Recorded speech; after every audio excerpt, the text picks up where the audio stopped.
room full of teens today, what would you most likely see? Just a bunch of kids sitting around their Blackberries texting each other. That's the most intimate connection they have with technology. Is that the same with me? Well, here's my story. It all started off when I was only a baby. Believe it or not, my first interaction with technology was when I was just a couple of months old. The only thing that would calm me down was the flashing lights of the TV. I guess I really liked Tom and Jerry back then. Fast forward a couple of years and you'll find me in front of the TV playing some classic arcade games. From Space Invaders to Tetris. Of course, you can't forget Pac-Man. A few feet taller and a few years later, I upgraded to a Super Nintendo and kept putting Mario or Donkey Kong down.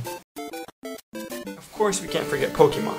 I spent days and days trying to catch them all, but boy did I love to find Mazingo to get those extra rare candies and Master Balls. At the same time we got our first PC at home. I do not miss the days of Windows 95. But alas, the computer's main use for me was, you said it right, gaming. I still remember playing those old DOS games like Aladdin, Lion King, and Hercules, but no one can forget a classic like Age of Empires. Then, middle school hit me, and I was introduced to a new use for computers, web browsing.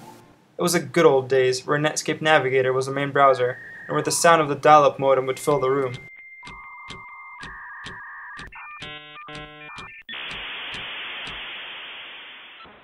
I was intrigued by this new world in front of me, but still had no clue how much of a role it would play in my life.